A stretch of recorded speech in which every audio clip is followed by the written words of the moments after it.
Hey guys, this is the third pair Trey, coming at you with a discussion video for One Piece, and this is actually going to be a discussion discarding, not discarding, describing and elaborating and getting into powers in One Piece. And I don't know how many of these I'm gonna do. I don't think I'm gonna go all crazy like Tekken 101. By the way, check him out. He is an awesome guy. He is hilarious. He is such a good YouTuber. He does much better One Piece videos than I do. If anything, I got inspired by him to do this. So, shout out to Tekken 101. You're dope, awesome, huge fan.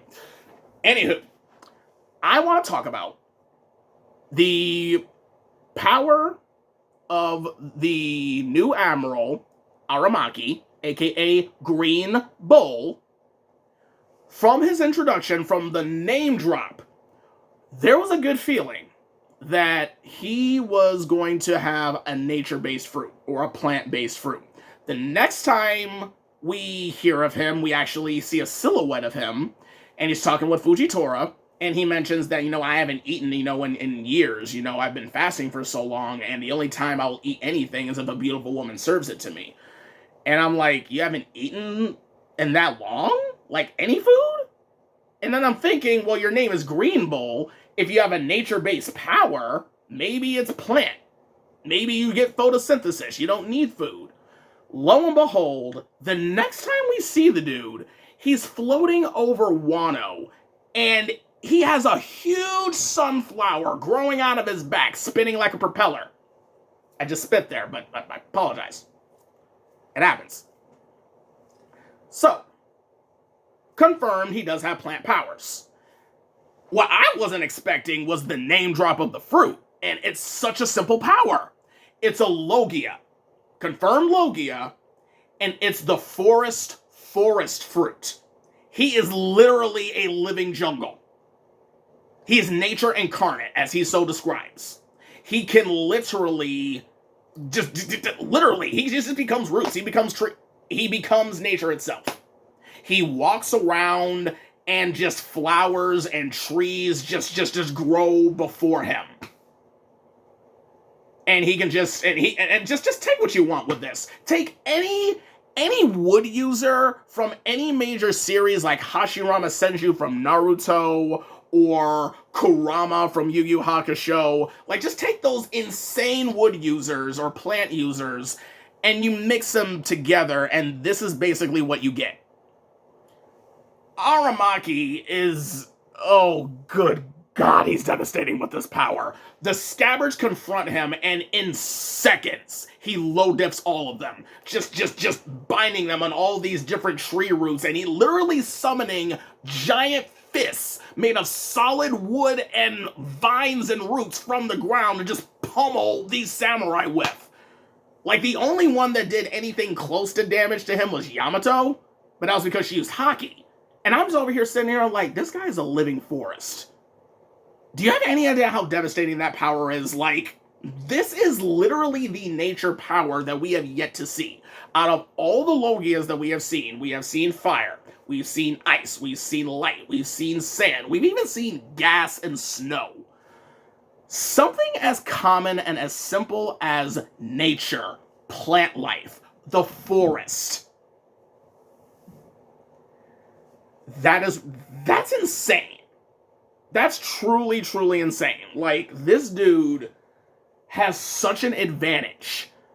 Like, and what's scary is that he can use his vines to literally, well, not exactly vines, they're more like roots. He can take roots from the ground and he can stab other people and suck out their nutrients like he's Cell or something from DBZ.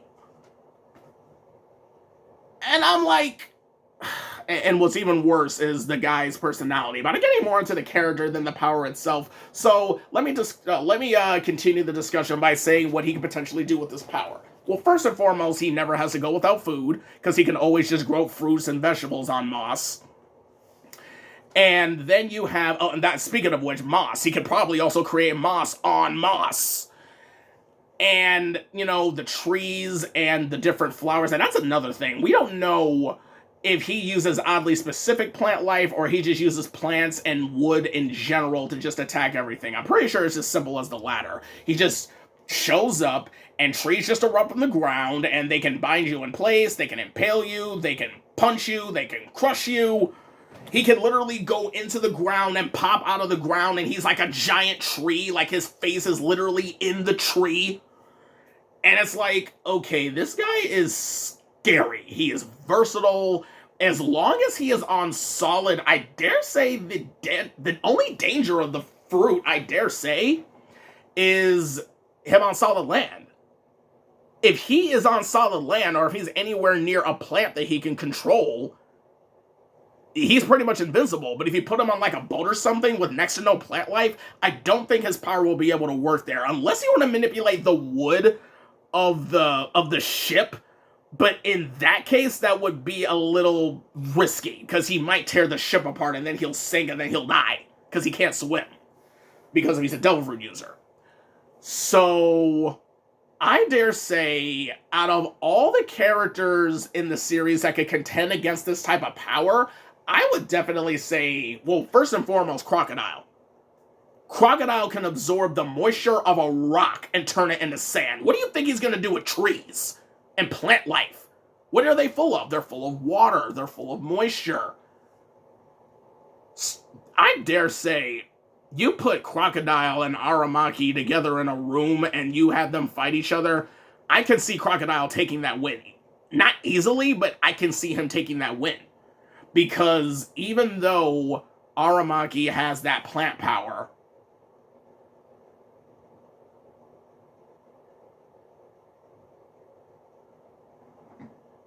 plants need water and moisture to survive. One wave of his hand, all that moisture gone. But that's only if he touches you. Now he has a move where he can extend that like a blade, and the blade passes through you and it sucks out your moisture. And at this point, we haven't seen Crocodile yet, so more than likely he may have either an awakened ability or a technique where he could just do that from a distance like a projectile. But that's neither here nor there, and we'll just see what happens when we get to that. Another potential weakness of this Devil Fruit could also be ice. Not Fujitora, Aokiji can beat him. In fact, just looking at him, and I'm like, considering that you're an Akainu fanboy, Aramaki, if Aokiji saw you, knowing what your power is and what your personality is, he would low diff you no problem.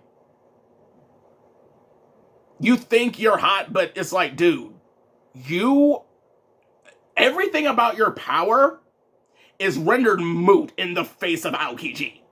He can flash freeze you in seconds. What good are your plant life against a tundra? In fact, I want to see that fight right now. I really want to see Aokiji confront Aramaki and be like, yeah, nuh-uh.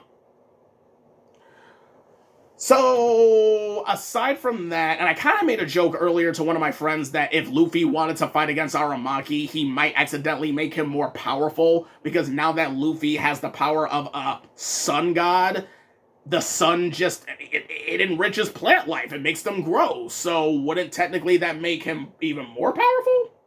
But then my friend reminded me, well, the sun creates fire, and since he uses more fire techniques like Red Hawk or Red Rock, it's like, it probably not, it won't happen. It was just a little silly thing that came up in my head. I was like, oh, he's a sun god. Won't that technically make him more powerful? But that was just me. That was just me being silly. A little bit of serious, because it's also One Piece. You don't know what Oda's going to do, but Oda's a genius, and there's always a method to his madness. That's why I love this series so much. So there's that, and also Luffy's more than likely going to fight him.